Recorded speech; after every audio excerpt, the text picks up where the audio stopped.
இன்னைக்கு பழனி பாத யாத்திரை டே 3ங்க. இன்னைக்கு காவடிக்கு பூஜையெல்லாம் போட்டு அங்கிருந்து மடத்து குளத்துக்கே கிளம்பிட்டேங்க. நாங்க ஒரு 5 மணிக்கு வெய்ய தாழ்ந்ததுக்கு அப்புறம் போனோங்க. நாங்க போகும்போது எங்களுக்கு சுக்குப்பாலும் தந்தாங்க. அதை குடிச்சிட்டு நாங்க நடக்க ஆரம்பிச்சிட்டோங்க. காவடி எங்களை விட வேகமாவே முன்னாடி போயிடுச்சு. காவடி கிட்ட போறதுக்கு எங்களால முடிஞ்ச அளவுக்கு வேகமா நடந்து போனோங்க. ஒரு வழியா காவடி கிட்ட வந்து ஒரு சின்ன பூஜை போட்டு மறுபடியும் அங்கிருந்து நடக்க ஆரம்பிச்சோங்க. என்னதான் வேகமா நடந்தாலும் காவடி எங்களை விட வேகமா முன்னாடி போயிடுறாங்க. நாங்க ஆரம்பிச்ச இடத்துல இருந்து மடத்து குளத்துக்கு போறதுக்கு தோராயமா 25 கிலோமீட்டருங்க. இடையில ஒரு இடத்துல மட்டும் காவடியை வச்சுட்டு கொஞ்ச நேரம் ரெஸ்ட் எடுத்துட்டு டீ குடிச்சிட்டு போவோம். காவடி எங்களை விட ரொம்பவுமே தூரமா போயிட்டாங்க. நாங்க ஒரு வழியா நாங்க ரெஸ்ட் எடுக்கிற பிளேஸ்க்கு வந்துட்டோங்க. அங்க எங்களுக்கு டீயும் ஸ்வீட்டும் தந்தாங்க. அதை சாப்பிட்டு கொஞ்ச நேரம் ரெஸ்ட் எடுத்துட்டு மறுபடியும் நடக்க ஆரம்பிச்சிட்டேங்க. இந்த தடவை எப்படியாச்சும் காவடி கூடயே போகணும்னு நான் காவடிக்கு முன்னாடி எந்திரிச்சு நடக்க ஆரம்பிச்சிட்டேங்க.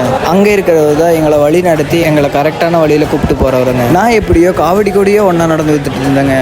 நாங்க மடத்துக்குளம் போற வழியில அங்காவின்னு ஒரு ஊர்ல இருக்கிற மண்டபத்துல சாப்பிட்டு போலான்னு இருந்தேங்க. நாங்க சாப்பிட்டதுக்கு அப்புறம் எங்களுக்கு ரொம்பவுமே டயர்டா இருந்துச்சு. அதனால அங்கேயே இருந்து தூங்கிட்டு விடிய காலையில 3 மணிக்கு எந்திரிச்சு கிளம்பலான்ட்டு இருந்தாங்க. அதே மாதிரி விடிய காலையில 3 மணிக்கு எந்திரிச்சு கிளம்பிட்டேங்க. போற வழியில ஒரு டீ கடையில டீ குடிச்சிட்டு அங்கிருந்து மறுபடியும் நடக்க ஆரம்பிச்சிட்டேங்க. போக போக விடிஞ்சிருச்சுங்க. கொஞ்சம் தூரம் நானும் காவடி எடுத்துட்டு வந்தேங்க. போக போக நாங்க மடத்து குளத்துல நாங்க தங்க வேண்டிய மண்டபத்துக்கிட்ட நெருங்கிட்டேங்க. காவடி எங்களுக்கு முன்னாடி போனதுனால நான் சீக்கிரமா காவடி கிட்ட போக பார்த்தேங்க. மடத்து குளத்துல இருக்கிற மண்டபத்து பக்கத்துல ஆறு மாதிரி ஒரு இடம் இருக்கிறதுனால நாங்க குளிக்கிறதுக்கு சீக்கிரமா ஓடி போனோங்க. நாங்க மண்டபத்துக்கிட்ட வந்துட்டோங்க. நாங்க மண்டபத்துக்கு வந்த முதல் வேலையா அந்த ஆறு மாதிரி இருக்கிற குளிக்கிற இடத்த போய் பார்க்க போனோம். அந்த குளிக்கிற இடம் ஆழமா என்னன்னு தெரியலங்க. இன்னொரு விஷயம் என்னன்னா எங்களுக்கு யாருக்குமே நீச்சல் தெரியாதுங்க. நாங்க போய் பார்த்ததுமே எங்களுக்கு ஏற்றது போல குளிக்கிற மாதிரி இருந்துச்சுங்க. நாங்க எங்களுக்கு தெரிஞ்ச மாதிரி ஒரு நீச்சலை போட்டு அப்படியே குளிச்சுட்டு அங்க கல்லமாவை வச்சு மீன் பிடிக்கலான்னு இருந்தாங்க. ஆனா எந்த மீனுமே சிக்கலங்க. அப்படியே அங்கிருந்து கிளம்பி மண்டபத்துக்கு போயிட்டு கொஞ்ச நேரம் ரெஸ்ட் எடுத்துட்டு சாப்பிட்டு தூங்கிட்டேங்க. பழனி பாத யாத்திரையோட டே 4 வீடியோ நெக்ஸ்ட் வீடியோல பார்க்கலாங்க. ஓகே பாய்ங்க.